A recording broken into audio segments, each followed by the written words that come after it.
Deep in the Ozark Mountains of Missouri, where fog clings to ancient pine trees and isolation breeds secrets darker than the forest shadows, there existed in 1878 a family whose name would become whispered only in hushed tones by those brave enough to speak of them at all. The Hargrove clan had settled in a remote valley 3 generations prior, carving out an existence so removed from civilization that even the nearest trading post lay a full day's ride through treacherous mountain passes. Their cabin, constructed from blackened timber and nestled against a limestone cliff face, seemed to absorb light rather than reflect it, standing as a monument to something profoundly wrong in that forgotten corner of the wilderness. Local hunters who occasionally ventured near the property reported an unsettling silence that pervaded the area, as if even the birds and insects knew to avoid the place, and those few who claimed to have glimpsed members of the family described them with a mixture of fascination and revulsion that suggested something fundamentally unnatural about their appearance. The story begins not with the Hargroves themselves, but with a young county clerk named Thomas Whitmore, who in the autumn of 1878 was tasked with conducting a census of the most remote homesteads in the region. Armed with ledgers, ink, and an optimistic belief in the orderliness of government record-keeping, Thomas set out on horseback with a local guide named Jacob, who had agreed, albeit reluctantly, to lead him to the more isolated settlements. As they climbed higher into the mountains, Jacob grew increasingly nervous, his weathered face tightening with each mile, until finally, when Thomas mentioned the Hargrove property, the guide stopped his horse entirely and refused to continue. What Jacob told Thomas in that moment, standing on a narrow trail with the valley spreading below them like a green ocean, would haunt the clerk for the remainder of his days and set in motion a discovery that would challenge everything he thought he understood about human nature and the terrible things people could do in the name of perfection. Jacob spoke of rumors that had circulated among the mountain folk for decades, stories so disturbing that most dismissed them as the superstitious ravings of isolated people who had spent too many winters trapped in their cabins with nothing but their imaginations for company. The Hargroves, Jacob claimed, did not marry outside their family and had not done so since the original patriarch, Ezekiel Hargrove, had brought his wife and 3 children to the valley in the 1820s. More troubling still were the accounts of children born to the family, children who were said to be unnaturally beautiful and perfect in their features, yet somehow wrong in ways that observers struggled to articulate. Some claimed these children never seemed to age properly, remaining youthful far longer than natural development would allow, while others swore they had seen the same child on visits separated by many years, as if time itself moved differently within the boundaries of the Hargrove property. Jacob's voice dropped to barely a whisper as he recounted the tale of a trapper who had once sought shelter at the cabin during a blizzard and emerged 3 days later.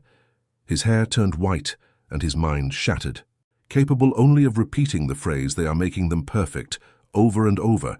until he finally threw himself from a cliff.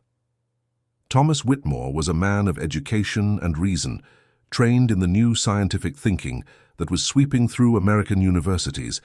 and determined to bring enlightenment to even the darkest corners of his jurisdiction. He dismissed Jacob's warnings as folklore, paid the guide his wages, and continued alone toward the Hargrove cabin, his leather satchel filled with census forms and his mind filled with the confidence of someone who had never truly encountered evil. The trail grew narrower and more overgrown as he progressed, suggesting that few, if any, travelers had passed this way in recent years, and the forest around him seemed to grow denser and more oppressive with each step his horse took. By the time the cabin came into view through a break in the trees, the sun had begun its descent toward the western peaks, casting long shadows that made the structure appear even more foreboding than Jacob's descriptions had suggested. Thomas dismounted, tied his horse to a post that looked far too sturdy and well-maintained for a family that supposedly shunned outside contact, and approached the heavy wooden door with his hand raised to knock, completely unaware that he was about to step into a nightmare that would redefine his understanding of human depravity. The door opened before his knuckles could touch the wood, swinging inward on silent hinges to reveal a young woman of such striking beauty that Thomas actually stepped backward in surprise. Her features were perfectly symmetrical, her skin luminous even in the dim light of the cabin's interior. her eyes an impossible shade of violet that seemed to catch and hold the fading daylight. She stood motionless in the doorway, neither welcoming nor hostile, simply observing him with an intensity that made him profoundly uncomfortable in ways he could not immediately identify. Behind her, Thomas could see other figures moving in the shadows of the cabin, and he became aware of a strange smell emanating from within,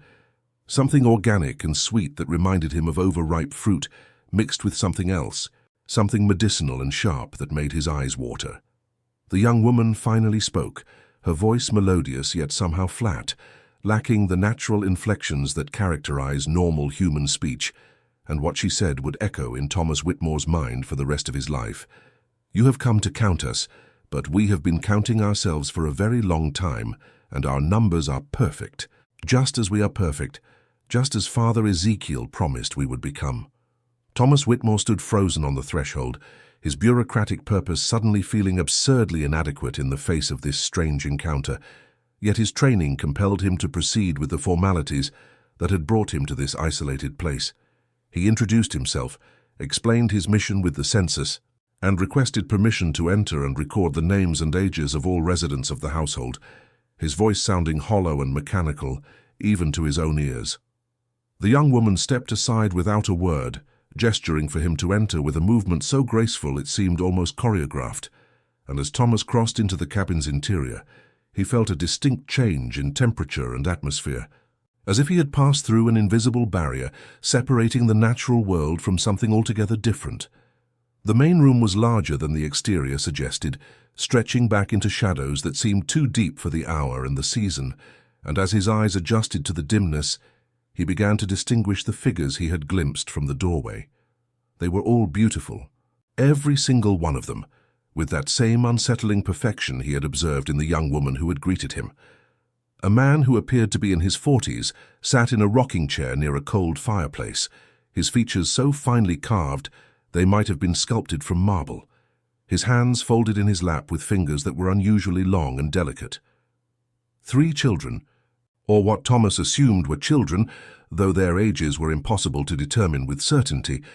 sat at a rough-hewn table, their faces turned toward him with identical expressions of mild curiosity. 2 other women, one who might have been the mother of the household, and another younger one, stood near what appeared to be a doorway leading to another room, and all of them shared certain characteristics that went beyond mere family resemblance.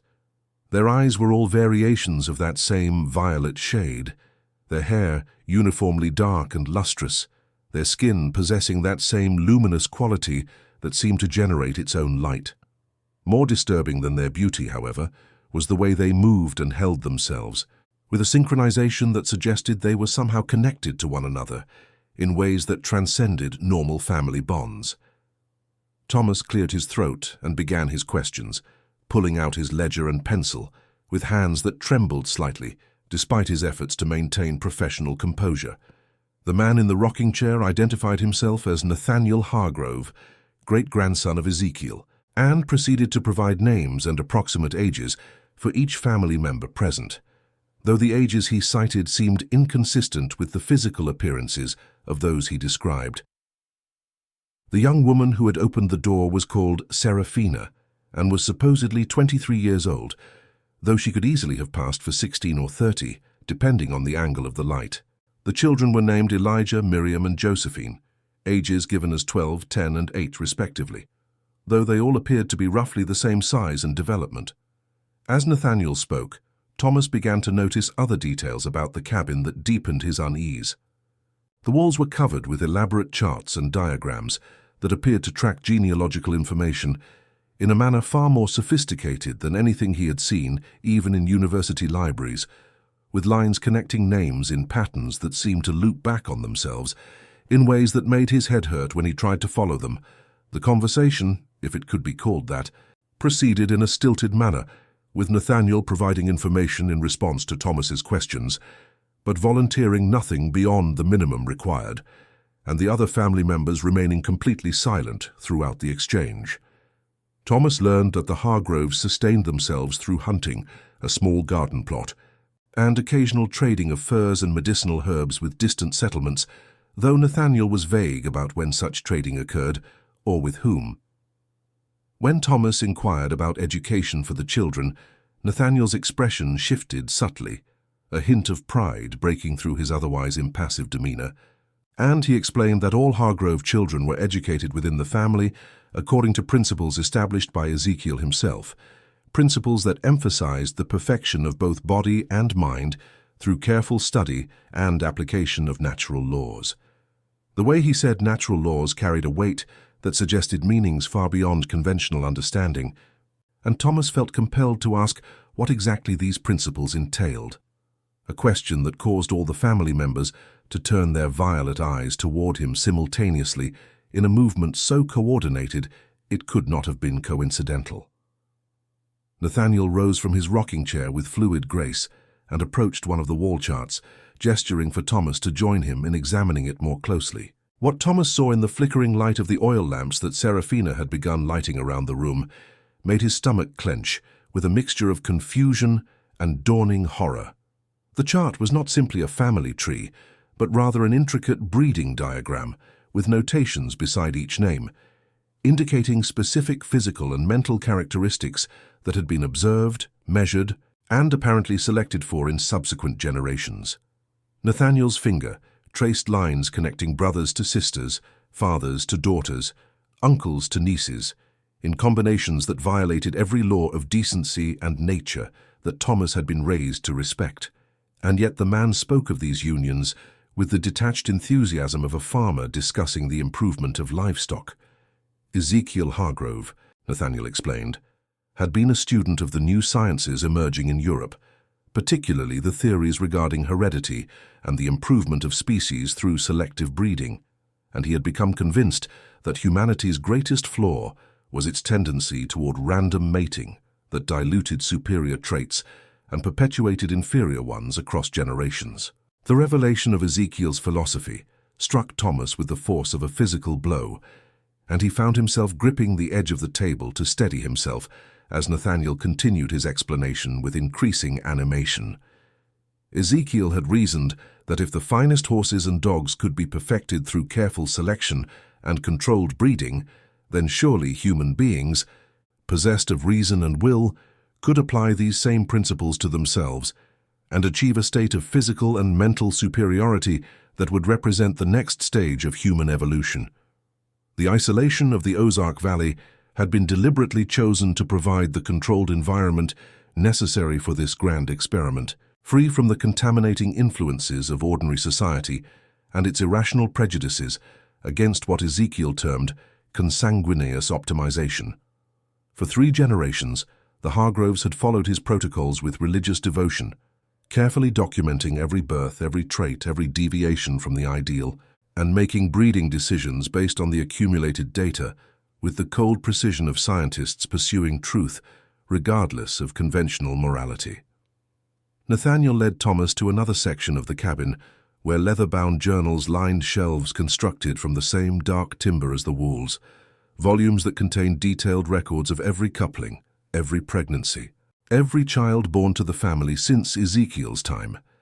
The older man pulled down one of these journals and opened it to pages filled with meticulous handwriting, describing measurements of skull dimensions,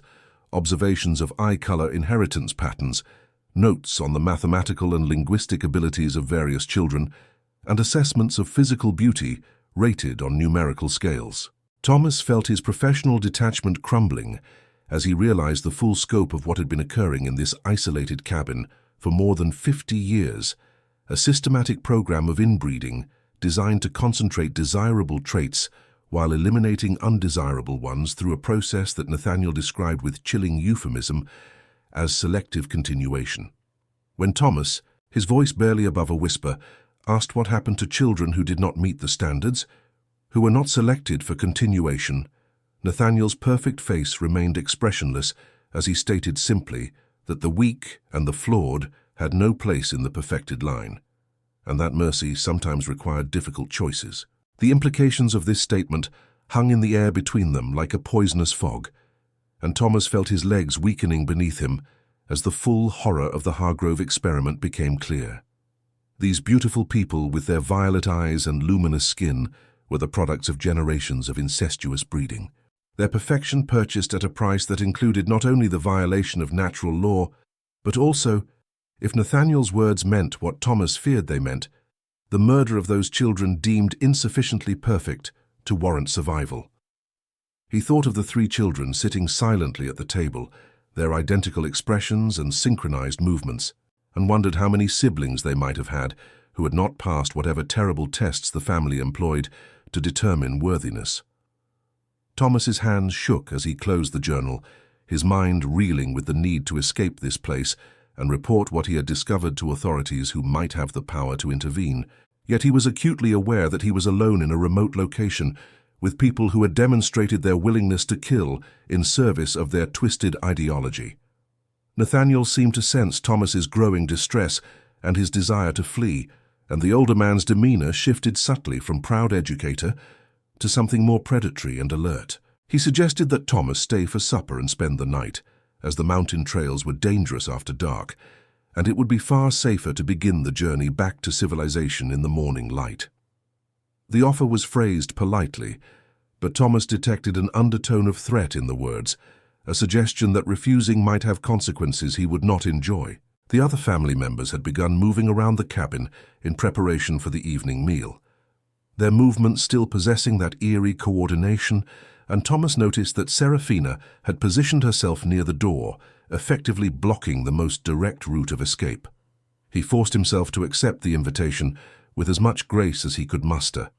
calculating that his best chance of survival lay in not revealing the full extent of his horror and disgust until he could safely remove himself from the Hargrove property and summon help.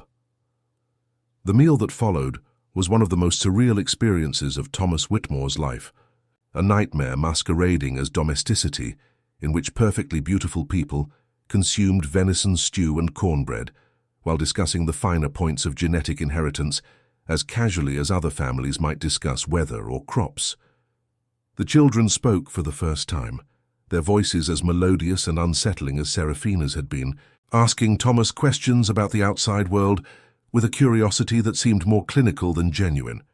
as if they were studying a specimen rather than conversing with a fellow human being. Nathaniel dominated the conversation, expounding on Ezekiel's vision of a perfected humanity that would eventually emerge from the Hargrove line to lead the species into a new era of biological and intellectual superiority.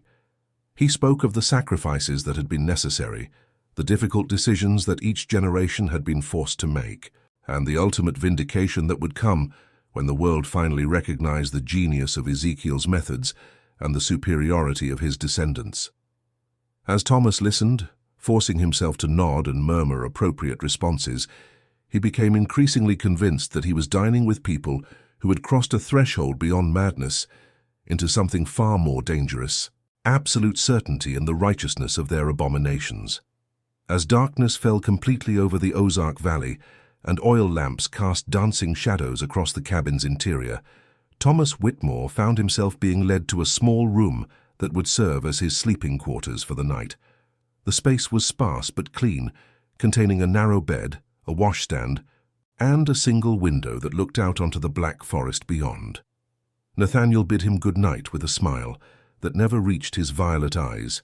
and Thomas heard the unmistakable sound of a bolt sliding into place on the outside of the door after it closed, confirming his suspicion that he was less a guest than a prisoner. He sat on the edge of the bed, his mind racing through possible escape scenarios, each seeming more desperate and unlikely than the last. The window was too small for a man of his size to squeeze through, and even if he managed it, he would be fleeing on foot through unfamiliar mountain terrain in complete darkness, almost certainly becoming lost or injured before reaching any kind of help. Sleep was impossible despite his exhaustion, and Thomas spent the long hours of darkness listening to the sounds of the cabin settling around him and trying to make sense of what he had discovered. Through the thin walls, he could hear voices engaged in low conversation, though he could not make out specific words, and at one point he heard what sounded like a child crying before being quickly hushed. His thoughts kept returning to the journals he had seen, the meticulous records of a family's descent into systematic depravity justified by pseudo-scientific reasoning and isolated from any external moral framework that might have checked their terrible progress. He wondered how many children had been born in this cabin over the decades, and how many had been deemed imperfect and subjected to whatever fate Nathaniel had euphemistically described as selective continuation. The beauty of the surviving family members took on a sinister quality in his imagination, each perfect feature representing countless discarded attempts, each luminous eye reflecting the darkness of choices made in the name of genetic optimization. Sometime in the deepest part of the night, Thomas heard his door being unbolted, and he tensed on the bed, uncertain whether this represented an opportunity for escape or a new danger. The door opened slowly to reveal Serafina, her face pale in the light of the single candle she carried, her expression troubled in a way that suggested some internal conflict. She entered the room and closed the door behind her, then stood silently for a long moment before speaking in a whisper that barely carried across the small space. She told Thomas that she had been listening to his breathing and knew he was not asleep, and that she needed to tell him things that the family would punish her for revealing if they knew. Her words came in a rush, as if she feared losing her courage if she paused, and what she revealed in those whispered confessions confirmed Thomas's worst fears and added new dimensions of horror to the Hargrove story. Serafina explained that she was not actually Nathaniel's daughter, as he had claimed, but rather his daughter and his granddaughter simultaneously, the product of Nathaniel's union with his own daughter from a previous generation. She described a childhood in which she and her siblings had been subjected to constant evaluation and testing, their physical measurements recorded weekly, their intellectual development assessed through elaborate examinations, their every characteristic compared against the standards established in Ezekiel's original writings. Those children who showed signs of the defects that sometimes emerged from inbreeding, the twisted limbs or clouded minds or asymmetrical features, were taken to what the family called the purification room, a space in the cabin's cellar from which they never returned. Serafina had been 9 years old when her younger brother had been taken to that room because one of his legs had begun to develop shorter than the other, and she had heard his screams echoing up through the floorboards for what seemed like hours before silence finally fell. The young woman's voice broke as she described the psychological torture of living in constant fear of being judged imperfect, of knowing that any flaw or weakness could result in being discarded like a failed experiment. She spoke of the pressure to produce children with her own relatives, the clinical nature of unions that were arranged based on genetic calculations rather than any human affection, and the horror of giving birth, knowing that her child would face the same evaluations and the same potential fate that she had somehow managed to survive. Serafina revealed that there were currently 2 children hidden in the cellar, offspring who had shown signs of the mental slowness that sometimes resulted from the family's breeding practices, and that Nathaniel was planning to take them to the purification room within the next few days. She begged Thomas to find a way to alert authorities, to bring help before more children died in service of Ezekiel's insane vision, and her desperation was so palpable that Thomas felt his own fear being overwhelmed by a sense of moral obligation that transcended his concern for personal safety. Thomas Whitmore made a decision in that moment that would define the remainder of his life, choosing to act rather than simply survive, to become an agent of intervention rather than merely a witness to atrocity. He asked Serafina if she could help him escape the cabin and guide him to the nearest settlement, where he could summon law enforcement, and after a moment of terrified hesitation, she nodded and explained that there was a root cellar with an exterior entrance that was sometimes left unbarred. The risk was enormous for both of them, as discovery would almost certainly result in Serafina being subjected to the same fate as the imperfect children she had described. But the young woman seemed to have reached a breaking point where the prospect of continued complicity in her family's crimes had become more unbearable than the fear of punishment. Together they moved through the dark cabin with agonizing slowness, every creaking floorboard sounding like a thunderclap in the silence, every shadow potentially concealing a family member who might raise an alarm. They reached the cellar entrance without incident, and Serafina led Thomas down rough stone steps into a space that smelled of earth and decay and something else, something sweet and terrible that made his gorge rise. In the dim light of Serafina's candle, Thomas could see the 2 children she had mentioned, a boy and girl who appeared to be perhaps 5 and 7 years old, huddled together on a pile of burlap sacks in the corner. Their eyes were the same violet shade as the other family members, but their faces lacked the perfect symmetry, and the boy's head seemed slightly too large for his body, while the girl's movements were slow and uncoordinated, in ways that suggested developmental delays. When they saw Serafina, they reached toward her with desperate hope, and she gathered them close, while whispering reassurances that Thomas was going to help them, that they were going to leave this place and never come back. The scene was heartbreaking in its mixture of innocence and corruption. These children who had been marked for death simply because they failed to meet arbitrary standards of perfection established by a madman 3 generations dead. The exterior cellar door was indeed unbarred, and it opened onto the forest behind the cabin, away from where Thomas's horse was tied, but offering a route that would keep them hidden from the main windows.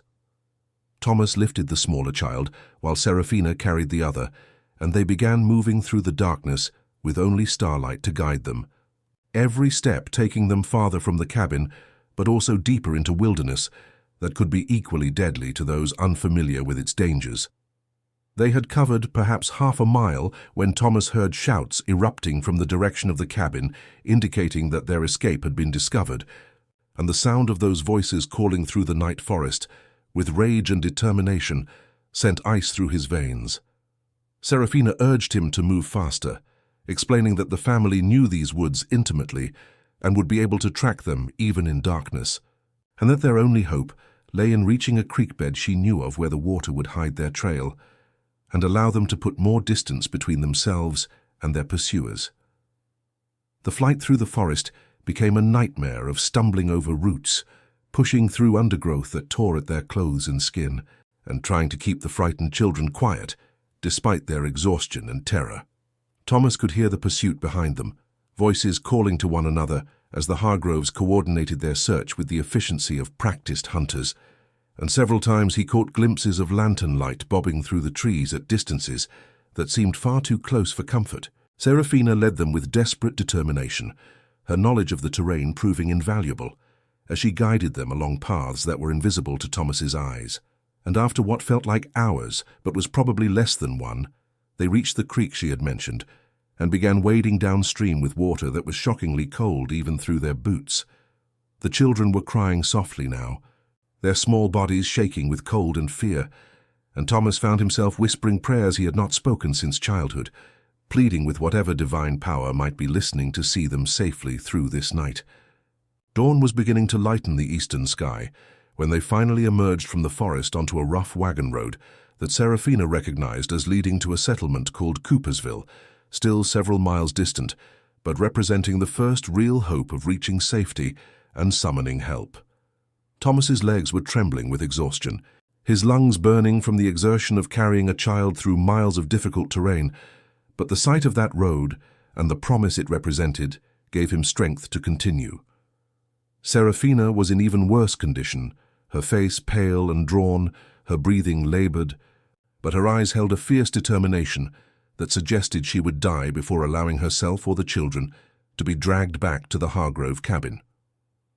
They had just started along the road when they heard the sound of hoofbeats approaching from ahead, and Thomas felt a moment of pure terror before recognizing the rider as Jacob, the guide who had refused to take him to the Hargrove property the previous day, now apparently searching for him after he had failed to return as expected. Jacob's weathered face registered shock and then grim understanding as he took in the sight of Thomas Whitmore emerging from the forest with a young woman and 2 children, all of them muddy, exhausted, and clearly fleeing from something terrible. The guide dismounted quickly and helped Thomas lift the children onto his horse, asking no questions but simply accepting the urgency of the situation with the practical wisdom of someone who had lived long enough in these mountains to know that some horrors required action rather than explanation. Thomas managed to gasp out that they needed to reach Coopersville immediately, and that armed men needed to return to the Hargrove cabin to rescue other potential victims and arrest the family for crimes that he would detail once they were safely away from this cursed valley.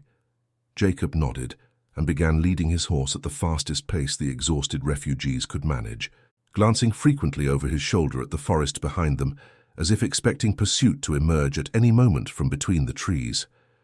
They reached Coopersville as the sun was fully clearing the eastern peaks and the small settlement began stirring to life around them as Thomas stumbled into the office of the local sheriff, a grizzled man named Hutchins, who listened with increasing disbelief and horror as Thomas recounted what he had discovered at the Hargrove cabin. Serafina provided corroboration and additional details, her voice steady despite her exhaustion as she described the purification room and the children who had disappeared into it over the years. And she offered to guide lawmen back to the property and show them evidence that would prove the truth of these seemingly incredible accusations. Sheriff Hutchins, to his credit, recognized the sincerity and desperation in their accounts and immediately began organizing a posse of deputies and armed citizens, sending riders to neighboring settlements to request additional support for what he correctly anticipated would be a dangerous confrontation with people who had demonstrated their willingness to kill in defense of their twisted ideology. By midday, a force of nearly 20 armed men had assembled in Coopersville, and they set out toward the Hargrove Valley, with Thomas and Serafina riding in a wagon at the center of the group, the young woman providing directions while Thomas tried to prepare the lawmen for what they might encounter. He emphasized that the Hargroves were not simple criminals, but rather true believers in a philosophy that placed their genetic experiments above all moral and legal constraints, and that they should be approached as dangerous fanatics rather than ordinary suspects. The journey back through the mountains seemed to take far longer than Thomas's desperate flight in the opposite direction, every mile heightening the tension as the posse drew closer to a confrontation whose outcome was far from certain. Serafina grew increasingly agitated as familiar landmarks appeared, and she confided to Thomas that she feared what Nathaniel might do if he believed the family's work was about to be exposed and destroyed, suggesting that he might choose to end the experiment entirely rather than allow outsiders to interfere with Ezekiel's legacy. Her fears proved prescient when the posse finally approached the Hargrove cabin in the late afternoon and found it silent and apparently deserted, with no smoke rising from the chimney and no signs of activity around the property. Sheriff Hutchins deployed his men in a perimeter around the structure before approaching the front door with his weapon drawn, calling out for the occupants to emerge peacefully and submit to lawful authority. The silence that greeted his demands was profound and unsettling, broken only by the wind moving through the pine trees and the nervous shuffling of horses, held by deputies who were beginning to sense that something was very wrong. After several minutes of fruitless calling, Hutchins ordered the door breached, and several men rushed forward with a heavy log to batter it open, the wood splintering under their assault and swinging inward to reveal darkness and that same sweet medicinal smell that Thomas remembered from his first visit, now intensified to an almost overwhelming degree. What the lawmen found inside the Hargrove cabin would be documented in official reports and newspaper accounts that shocked the nation, though many details were deemed too disturbing for public consumption and were suppressed or sanitized in the versions that reached a wider audience. The main room was empty of living occupants, but showed signs of hasty preparation, with the genealogical charts torn from the walls and the journals removed from their shelves, suggesting that the family had attempted to destroy or hide evidence of their activities. The real horror lay in the cellar, accessed through a trapdoor that several deputies discovered beneath a moved section of floorboards, and what they found in that underground space would haunt them for the remainder of their lives. The purification room that Serafina had described was revealed to be a crude surgical theater, where children judged imperfect had been subjected to what appeared to be experimental procedures, some apparently aimed at correcting physical defects, and others seemingly designed to study the effects of inbreeding on human development, all conducted without anesthesia or proper medical knowledge by people playing at science with the lives of their own offspring. The physical evidence found in that cellar was damning beyond any possibility of denial or rationalization, consisting of preserved specimens, detailed surgical notes, and the remains of at least 15 children whose bodies had been interred in a section of the earthen floor that Serafina helped investigators locate. Each small skeleton told a story of genetic abnormality resulting from generations of inbreeding, fused vertebrae, malformed skulls, extra or missing digits, and other developmental anomalies that the Hargroves had deemed incompatible with their vision of perfection. The forensic examination conducted by a physician brought from the state capital would later confirm that many of these children had died from the crude surgical interventions themselves, rather than from their congenital conditions, and that some appeared to have been killed outright when their defects were judged too severe to warrant even an attempt at correction. The journals that were eventually recovered from a hiding place in the forest nearby contained clinical descriptions of these procedures, written in a matter-of-fact tone that suggested the authors felt no guilt or remorse, only frustration when their experimental subjects failed to survive or improve as hoped. The search for the surviving Hargrove family members became an intensive manhunt that drew resources from across the state and captured national attention as newspapers picked up the story and began publishing sensationalized accounts of the Inbred Ozark clan and their horrific breeding program. Serafina provided detailed descriptions of each family member and suggested possible locations where they might have fled, but the Hargroves seemed to have vanished into the vast wilderness of the Ozark Mountains as completely as if they had never existed. Some searchers theorized that the family had a secondary shelter somewhere deeper in the mountains, a backup location prepared for exactly this kind of emergency, while others suggested they might have split up and attempted to integrate into distant communities where their unusual appearance might be attributed to exotic foreign ancestry rather than genetic manipulation. The search continued for months with decreasing intensity as other priorities claimed official attention, and the trail grew progressively colder, and eventually the case was relegated to the status of an open but inactive investigation that would remain technically unsolved. Thomas Whitmore returned to his duties as county clerk, but found himself profoundly changed by his experience at the Hargrove cabin, unable to approach his work with the same naive confidence in human rationality and the power of bureaucratic order to contain the darkness that could flourish in isolated places beyond the reach of civilizing institutions. He became an advocate for increased government oversight of remote settlements and for laws that would require regular welfare checks on children in families that chose extreme isolation, though his proposals met with resistance from those who valued individual liberty and privacy above the kind of intrusive monitoring that might have prevented the Hargrove atrocities. He maintained contact with Serafina,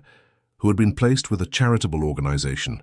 that helped her begin the difficult process of integrating into normal society and overcoming the psychological damage of her upbringing, and he provided financial support for the 2 children they had rescued, both of whom were adopted by families willing to accept their special needs and provide the care and acceptance they had been denied by their birth family.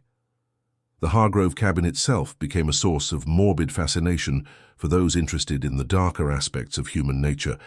and despite efforts by local authorities to restrict access to the property, curiosity seekers and amateur investigators regularly made pilgrimages to the site to see where such horrors had unfolded. The structure was eventually burned by persons unknown, possibly family members of the victims seeking symbolic justice, or perhaps simply neighbors who wanted to erase a stain on their region's reputation, and within a few years, the forest had begun reclaiming the cleared land, covering the evidence of human occupation with new growth that suggested nature's indifference to the moral dimensions of what had occurred there. The genealogical charts and journals that had been seized as evidence were stored in a state archive, where they remained available to researchers interested in the history of eugenics movements and the dangers of pseudoscientific ideologies, serving as a cautionary tale about the terrible consequences that could result when people convinced themselves that they possess the knowledge and right to engineer human perfection. Serafina's testimony and the physical evidence from the cabin led to the Hargroves being charged in absentia, with multiple counts of murder, child abuse, and other crimes, though the inability to locate and apprehend the family meant that these charges could never be prosecuted in court. Legal scholars debated whether the inbreeding itself constituted a crime given the lack of specific statutes addressing such behavior,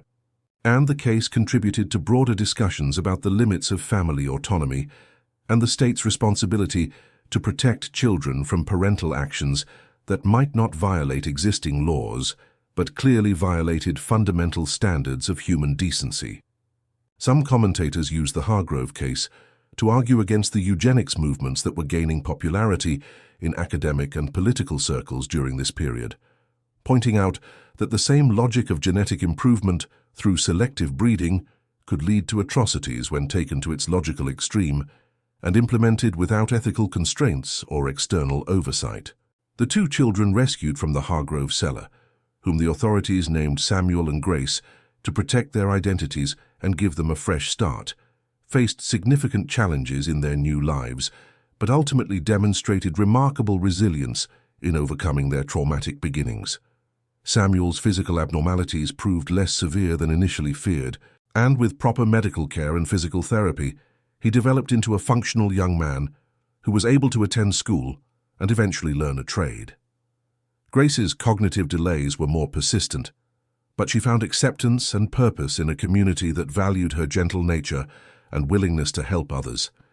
And she lived a life that, while limited in some respects, was infinitely richer and more humane than what she would have experienced had she remained with the family that had marked her for elimination.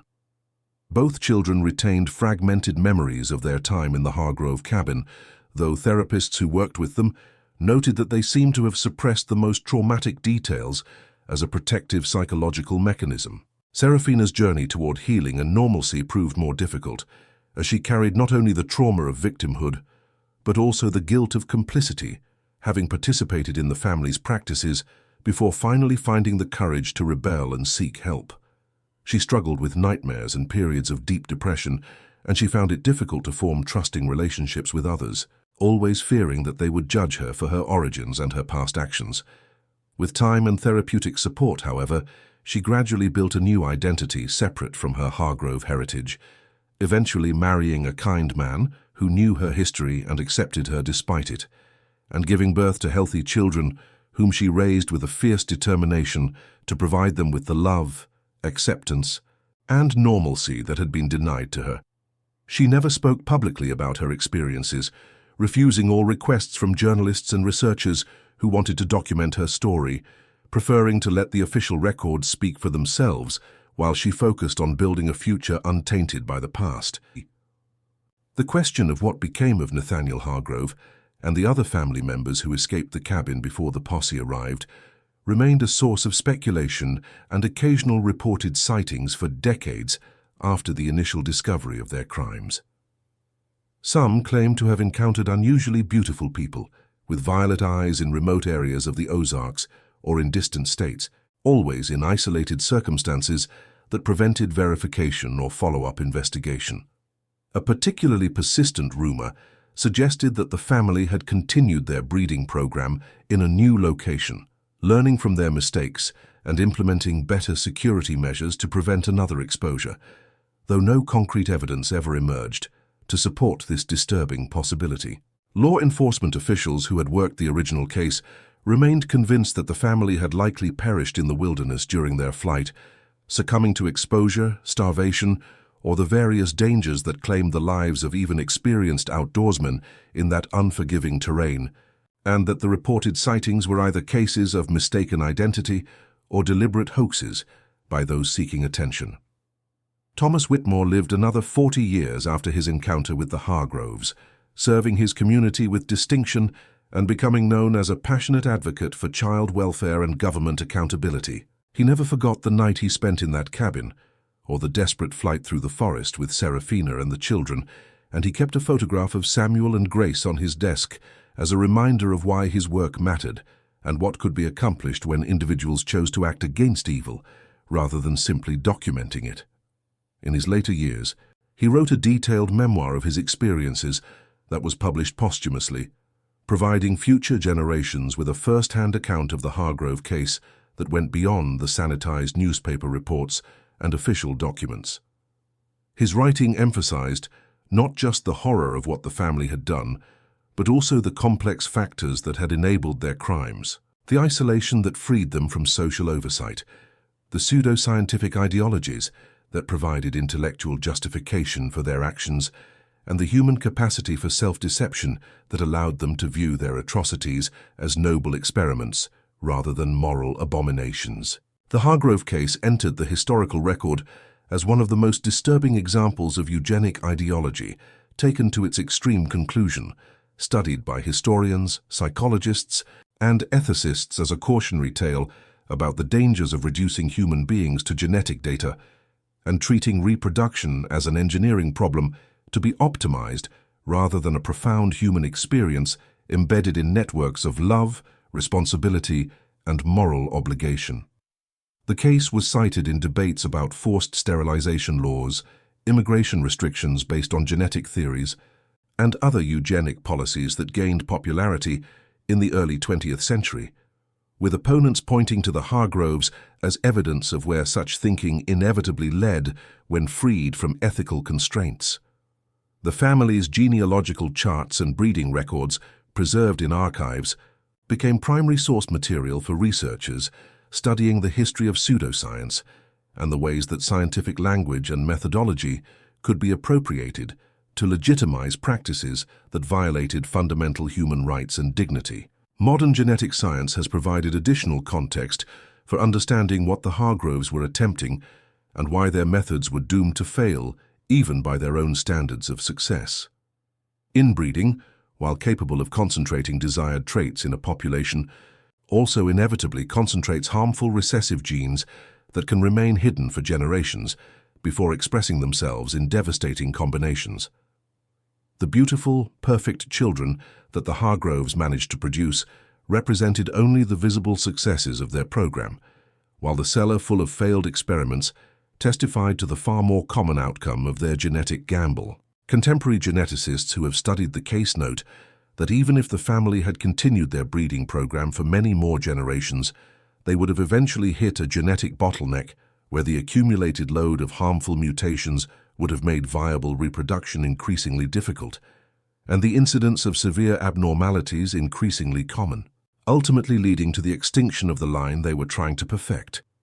The psychological dimensions of the Hargrove case have also attracted scholarly attention, particularly the mechanisms by which intelligent people convinced themselves that their actions were justified and even noble, despite overwhelming evidence of the suffering they were causing. The family's extensive documentation suggests that they genuinely believed they were advancing human evolution,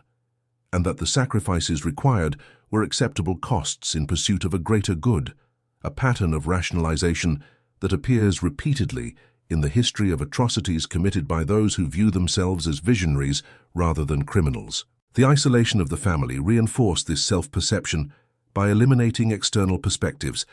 that might have challenged their assumptions and forced them to confront the moral implications of their actions, creating an echo chamber in which Ezekiel's original ideology could be perpetuated and intensified across generations without the moderating influence of broader social norms. The cultural impact of the Hargrove case extended beyond academic discussions to influence popular perceptions of isolated rural communities and the potential dangers lurking in places beyond the reach of modern civilization and its regulatory frameworks. The story fed into existing stereotypes about mountain people and contributed to a genre of horror fiction and film that depicted rural isolation as inherently threatening and associated with genetic degradation and moral corruption. Some critics have argued that this cultural legacy has been harmful, stigmatizing innocent rural communities and reinforcing urban prejudices against those who choose to live outside mainstream society, while others contend that the Hargrove case and similar real incidents justify heightened scrutiny of situations where families isolate themselves completely from external oversight and accountability. Serafina's decision to betray her family and assist Thomas Whitmore in exposing their crimes has been analyzed as an example of moral courage in circumstances where conformity and silence would have been far easier and safer choices. Psychologists who study resistance to authority and group pressure point to her actions as demonstrating that even individuals raised in closed ideological systems retain the capacity for independent moral judgment and can choose to act on that judgment despite enormous personal risk. Her story provides a counterpoint to the deterministic view that people are simply products of their upbringing and environment, suggesting instead that human beings possess an innate moral sense that can be suppressed but not entirely eliminated, and that can reassert itself when confronted with sufficient evidence of wrongdoing. The fact that she waited as long as she did before acting, and that her rebellion was triggered by the immediate threat to specific children rather than by abstract moral principles, also illustrates the complex factors that influence ethical decision-making in extreme circumstances. The question of whether the surviving Hargrove family members should be viewed primarily as perpetrators or victims remains a subject of debate among those who study the case. On one hand, they were adults who made conscious choices to participate in practices that resulted in the deaths of children and the perpetuation of a system of abuse across generations. On the other hand, they were themselves products of that system, raised from birth to accept its premises and lacking exposure to alternative moral frameworks that might have enabled them to recognize the evil of their actions. This tension between accountability and understanding reflects broader challenges in addressing crimes that occur within closed communities operating under ideological systems that diverge radically from mainstream values, and it raises difficult questions about the extent to which individuals can be held responsible for actions that were normalized within their particular social context, even if they violate universal human rights. The legacy of the Hargrove case continues to resonate in contemporary discussions about genetic engineering, reproductive rights, and the ethical boundaries of human enhancement technologies.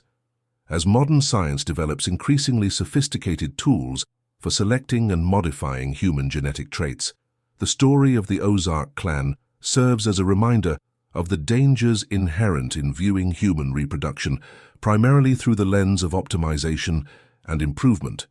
rather than as a process embedded in relationships of care, responsibility, and unconditional acceptance. The Hargroves' mistake was not simply their use of inbreeding as a method, though that was certainly problematic, but rather their fundamental assumption that human worth could be measured by genetic traits and that some lives were more valuable than others, based on their conformity to arbitrary standards of perfection. This assumption, which underlies all eugenic thinking, whether historical or contemporary, reduces the infinite complexity and dignity of human beings to a set of measurable characteristics and opens the door to atrocities justified by the pursuit of improvement. Thomas Whitmore's memoir, published decades after the events it described, concluded with a reflection on what he had learned from his encounter with the Hargroves and his role in exposing their crimes. He wrote that the experience had taught him that evil often presents itself not as obvious malevolence, but as idealism taken to dangerous extremes, as the pursuit of noble-sounding goals through methods that violate fundamental moral principles. He emphasized that the Hargroves had not been monsters in the conventional sense, but rather ordinary people who had convinced themselves that they were engaged in important work that justified extraordinary measures, and that this capacity for self-deception represented a universal human vulnerability that required constant vigilance to guard against. His final words on the subject urged readers to be suspicious of any ideology that claimed to have discovered the path to human perfection, to resist the temptation to view some lives as more valuable than others, and to remember that true human progress lay not in genetic optimization, but in the expansion of compassion, justice, and recognition of the inherent worth of every individual, regardless of their characteristics or capabilities. The physical site of the Hargrove cabin, now completely reclaimed by forest and marked only by a few foundation stones and the depression where the cellar once existed, occasionally attracts visitors who have learned of the case through historical accounts or academic studies. Local historians have debated whether the site should be formally marked with a memorial acknowledging what occurred there, with some arguing that such recognition would honor the victims and provide an educational opportunity, while others contend that it would only encourage morbid tourism and perpetuate the stigmatization of the region. As of now, the location remains unmarked and largely forgotten, except by specialists and those with a particular interest in the darker chapters of American history, a patch of forest indistinguishable from thousands of others in the Ozark Mountains, its terrible secrets known only to those who seek them out through archival research and historical investigation. The children and descendants of Samuel, Grace and Seraphina, now scattered across the country and largely unaware of their connection to the Hargrove case, represent a different kind of legacy from the one Ezekiel Hargrove envisioned when he began his breeding experiment in the 1820s. They are ordinary people living ordinary lives, their genetic heritage no more or less significant than that of any other Americans. their worth determined not by the perfection of their features or the optimization of their traits, but by their choices, relationships, and contributions to their communities. In their normalcy and their freedom from the burden of being judged against impossible standards of perfection, they embody the ultimate refutation of the ideology that nearly destroyed them, demonstrating that human flourishing depends not on genetic engineering, but on the simple recognition that every person deserves to be valued for who they are, rather than measured against what they might have been. Their existence stands as a quiet testament to the resilience of human dignity and the possibility of healing even from the most profound violations of trust and care. The Hargrove case, more than a century after it shocked the nation and contributed to debates about eugenics and family autonomy, remains relevant as both a historical curiosity and a cautionary tale with contemporary applications. It reminds us that the pursuit of perfection, whether through crude inbreeding programs or sophisticated genetic technologies, carries inherent dangers when it loses sight of the fundamental truth that human beings are not problems to be solved or products to be optimized, but rather subjects of infinite worth whose value transcends any measurement or comparison.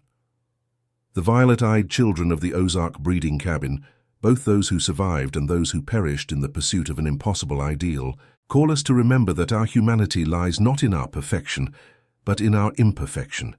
not in our optimization, but in our acceptance of ourselves and others as we are, flawed and finite and infinitely precious, precisely because of, rather than despite our limitations and vulnerabilities.